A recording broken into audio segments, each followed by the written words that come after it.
Damn. Yeah. Down to the final four.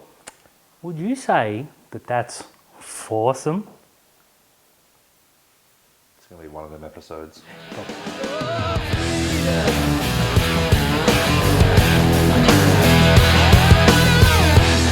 Hey everyone, welcome back to another episode of Rugby League Outlaws, brought to you by our good friends at Top Sport. Don't forget to like and subscribe everywhere. Dan, good weekend of footy. Great weekend of footy. A really, really good game and a really, really good occasion. Yeah, congratulations to Melbourne and the Warriors for getting through. We've got top four in the final four. Well, surprise. Commiserations to the Roosters and the Knights. I think it's fair to say that both teams really overachieved from where they were 10 weeks ago. 100% agreed. But yeah, you really made your fans proud. Both sets of fans. Yeah. It's 8 weeks ago, probably thinking, uh-oh. Yeah. Now they're thinking, you're guilty. Yeah, very. Despite the loss, they've got something to step into for next season. Yeah, must be nice. 2024 will be good for them. Now let's kick off the big points, Dan. But Melbourne, as we said, have got through and get some troops back. Yeah, by the skin of their teeth. Yeah, they did. They got through some Cam Munster magic. You know what I saw online, again, my fault for looking, was everyone was saying, God, Munster was so bad.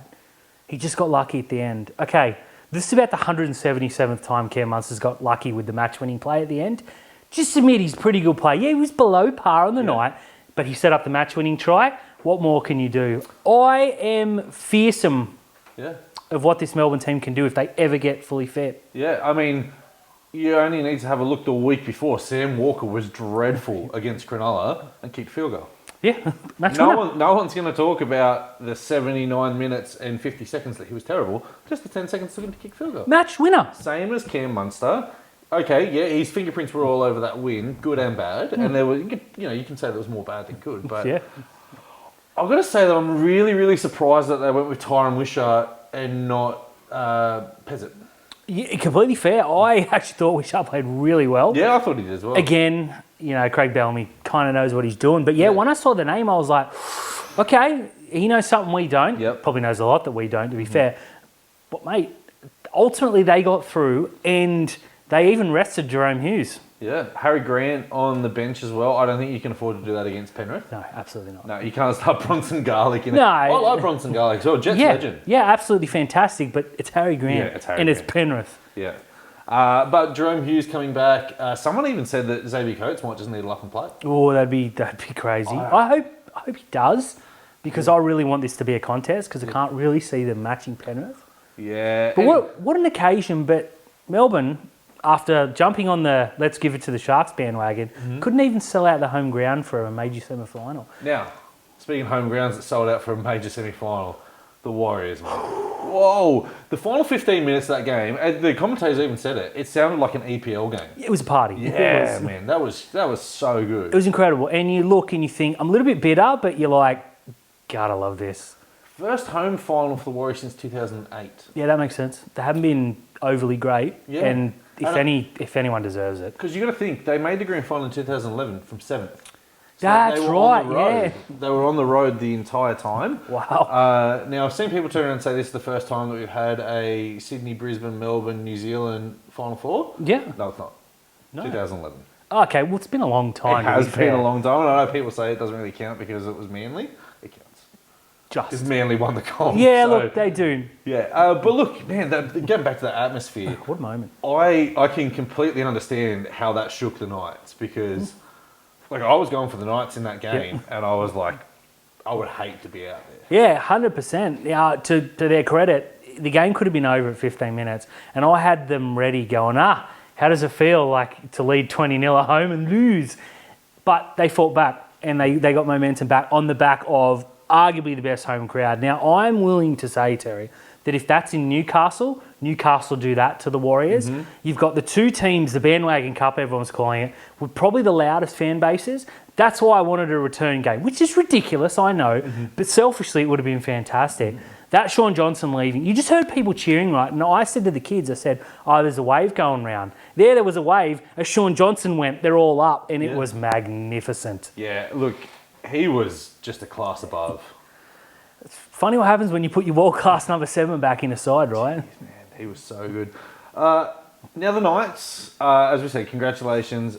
The occasion really got to them, though. To be down 16-0 so early and then give yourself a sniff, 16-10, and they had the momentum. Just everything we saw in the last 10 weeks for Newcastle, those passes that were sticking, the danger runs where the players were holding onto the ball, it just wasn't happening. Like Bradman Best's hands really let him down yesterday. Dan Gagai really let himself down yesterday. But it was just, I think, again, if that game's in Sydney and you're getting 50-50 of the fans, but there's maybe 200 Knights fans there yesterday? Yeah, and congrats to them. But I mean, that was like the most. The 2016 Grand Final is probably the only game where I've ever seen a more lopsided fan base, and obviously, being in New Zealand, it was always going to be the way. It's good for rugby league though, and I do want to give a shout out to the Knights, who again, 10, 12 weeks ago, we were laughing saying they're going to finish in the bottom three, and they went on a win streak that's unprecedented in this current, thing of football. I couldn't be happy for them, but you're right. Everything that was going right just didn't go right on the day, and look, that's their ceiling. It had to happen, right? Like, eventually you had to have that game. It's just a shame that it happened then. Like, flip the script. If that happened against Cronulla in week 26, they're probably a little bit better for it. Yeah, true. Timing-wise, but I mean, they had to win 11 in a row to get there. So, mate, huge props to Newcastle. Yeah. We're not going to rip on them. It was fantastic. Congratulations. As we said, congratulations to them. And they should get some representative people in the Australian 25. There's going to be so many players that are playing in this cup coming up too. Like Leo Thompson, if you said early in the season he was going to play as well as you did, I would have said nah. Phoenix Crossland has probably got a mortgage on the number 9 jersey for New Zealand. And Tyson Gamble, I know he's copped a little bit of grief after it. Fantastic. Yeah. Now, I love this Newcastle team. Never thought I'd say that, but also congrats to them. Yeah, great season. Be really proud of it. The Roosters as well. Look, I don't think the occasion got to them. They took basically a New South Wales Cup team down to Melbourne, and it was a similar scenario. Yeah. It was deja vu. They kicked the field goal, made it 13-12. The only problem is Cam Munster capitalised on it. For the Roosters, 8 weeks ago, we said their season was done. Yeah, we did. We were saying and we were like, it's on life support. It's done. It's on life support. They bounced themselves in. They bounced the Sharks. They're about 0.1% chance to get in, which they converted. Yeah, look, the big difference between this week and last week was they had Cam Munster and Cronulla didn't. It's as simple as that. What a try, though. Will Warbrick. Congratulations to the Roosters. Yeah, great season. Your fans don't deserve it, though. Now, the grand final. We still don't know who's going to be in it, but it's down to 2 for the referees. We've got Ashley Klein. We've got Adam G. Now, there was a report that came out today that said Ashley Klein is still leading the race for the NRL grand final, despite the blunders in the Melbourne Roosters game. Yet I watched the Newcastle Warriors game, and Adam G just had that game final. I think he's got to be the grand final referee. 100% agreed, mainly because you had to think on Saturday afternoon, geez, I haven't heard many whistles. Now, I know, okay, games can be easier and harder to officiate, but, I mean, Klein... The problem for mine was the obvious ones Adam G got right. Yes, that's true. And the obvious ones Ashley Klein got wrong. He did. So now you've got a battle of the blunders versus the rookie referee. Who are you going with? I'm going with Adam G. Look, I think you have to. It's much like players. You go with the former player when it comes to the big rep games. I mean, look, the Roosters fans are going at Klein, saying they cost him the game from a knock-on that was missed, albeit 7 metres out from their own line. Last week, they got a field goal handed to them by an obvious strip that was missed. Evens out, and one was 7 metres out, or 93 metres out from their touchline. The other 43. Gifted them. Yeah. So, you probably take that. But I saw when Sam Walker hit whoever it was late, and everyone's like, well, that's a penalty, and they let it go. Roosters fans are, good, that's a square-up. Only if Cam Munster set up the try. It was a square-up, and it all worked out in the end. The hip drop as well. The hip drop was missed by the bunker, and they've come out and said it was clear hip drop. Harry Grant should have got the penalty for the high shot.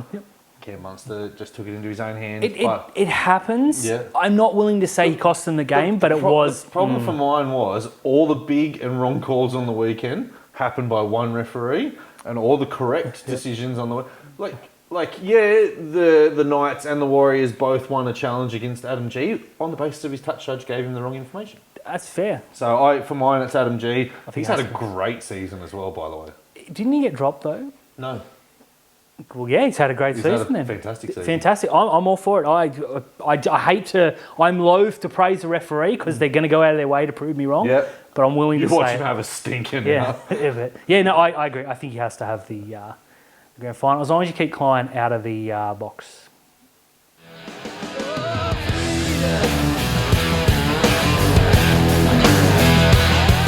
Gary, Talk to me, Dan. it's time to talk some off-season black, white, and blue. Got my shorts on? Yeah, it's Ready to go? very, very nice shorts. Now, obviously no game this weekend, which is very hurtful. But what with the off-season brings opportunities, signings, and discussions. Now, we will be back with a full season review coming very soon, so we're not going to dive too much into it now. But what we are seeing in mainly the groups and online is a lot of fantasy booking, I think they call it. If Cronulla need to sign this player, Cronulla need to sign this player. Now, obviously, we're a few short of where we want to be, but the cap space we're currently in denies us from going out and getting, say, a Harry Grant tomorrow.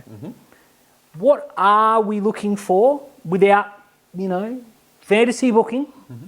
So we've got two roster spots left and 3 players off contract. We obviously know Wade Graham has retired. Mawina Harodi looks set to leave the club, and so does Jaden Barrell.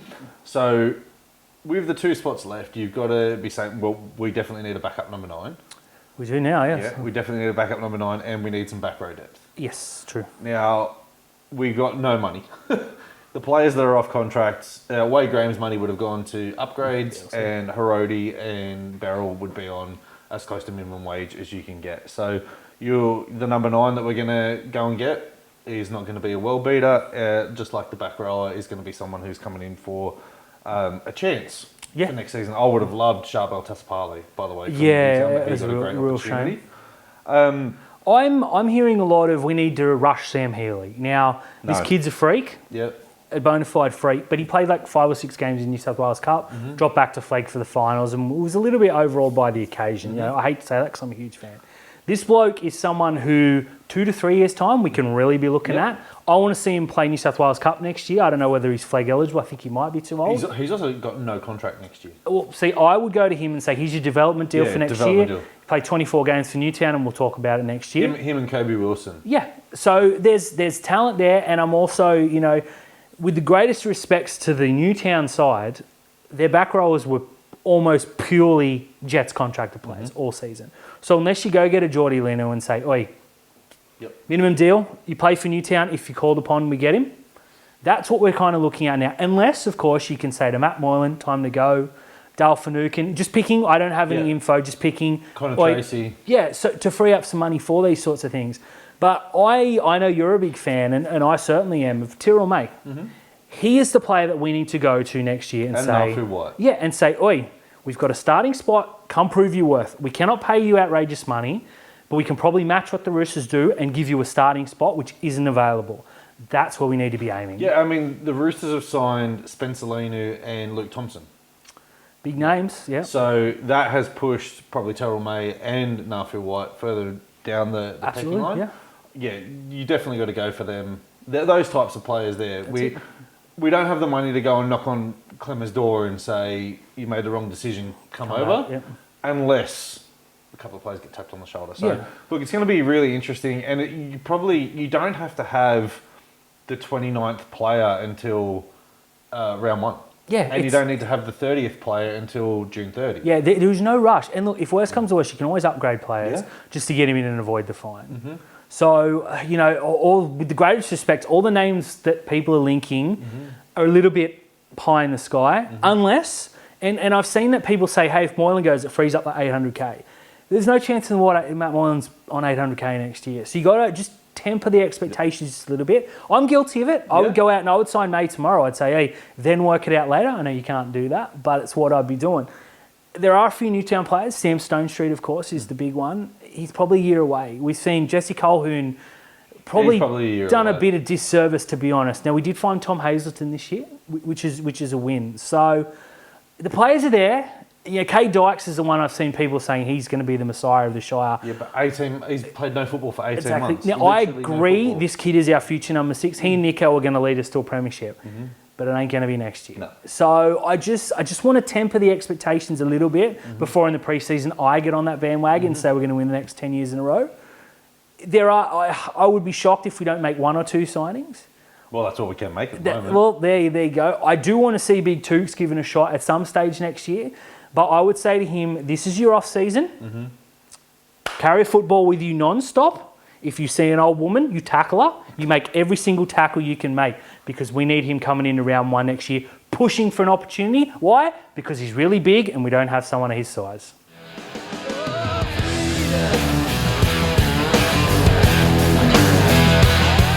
Dan, Talk to me, Terry. some top sport tips. The most important of the season, I dare say. Yeah, now Until next look, week. my agenda has seen the team that I was backing 2 weeks in a row get knocked out. So I'm going to try it this week. Oh, yes, on if you the could. 2 teams that I hate the most Fair call. to get them knocked out. Please do, Terry. I will do that for you. Now, Friday night, this is like a cracking game. Penrith versus the Storm. Penrith are taking the game to Allianz. You're smart. Yeah.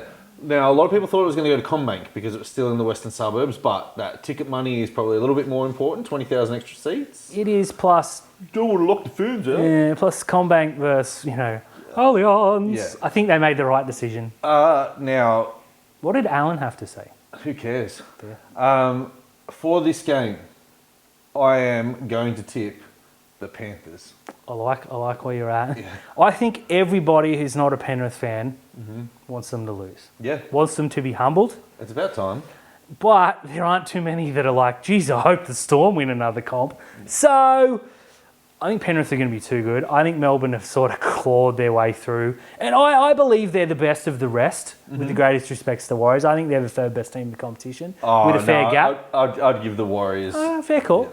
But on any given day, Melbourne are the one team you look and say, geez, I hope their stars don't play well, because they can beat anybody. Well, I mean, their spine is just as good as Penrith's spine. It's just the rest of the players that Penrith have. But yeah, as it goes for, I am on the Penrith bandwagon this week. Let's go Panthers. Yeah, I will tip them because I feel they'll win. But if they don't, well. Saturday night, this is going to be a fun game. Broncos and Warriors up in Brisbane. Now, 7:50. I thought they might have brought this back to 6 o'clock, but essentially what they're saying to the people of New Zealand is you can be tired for this game. It is okay. Get used to it for the grand final. Yeah, that's very true. Yeah, they're not going to move that forward for anyone. That's true. Yeah. Look, I think this has the potential to be a free-flowing, high-scoring game. Sean Johnson he looks the best player in the league at the moment, up against Reece Walsh and the Broncos juggernaut. I'm going for the Broncos. I'm on the Broncos bandwagon for this game. Yeah, I like the way you're thinking. Again, I don't think there's anyone other than Broncos fans that want to see them win. Yep. And I dare think there are a few people saying, geez, I hope the Warriors win this. So, look, I want to believe this is going to be close. Brisbane are well rested. We saw what happened to the Warriors, albeit without Sean Johnson, away from home. We've seen what the Broncos can do at home. I'm a little bit worried that this is going to get ugly and the Warriors do not deserve it. I hope if they lose, it's respectable and close. I just have this gut feeling that Adam Reynolds, Payne Haas. But you have a look at this, right? Payne Haas up against Adam Fanua-Blake. Yeah. Then you got Tohu Harris up against Pat Carrigan. You got C&K up against Walsh. You got Johnson up against Reynolds.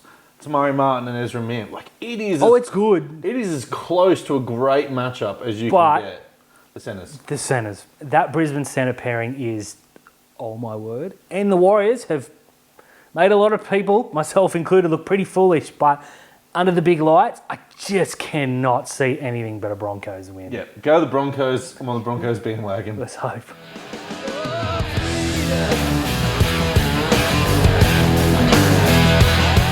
Everyone, thanks for tuning in to another episode of Rugby League Outlaws, brought to you by our good friends at Top Sport. Don't forget to like and subscribe. Give us the feedback. We love it. We do. Lots of comments. Thank you so much. Yeah. Good, bad, indifferent. Get on our other shows. The Knock On. Knock On. We've got a pretty big quiz coming up. A grand final theme to it. Hint, hint. It's going to be very everyone's fun. playing for second place here. Ooh. But yeah, AJ's been calling you out in the DMs, so... Oh, that's all right. I don't really care about him. And as we go, Rugby League. Baby. Prelims!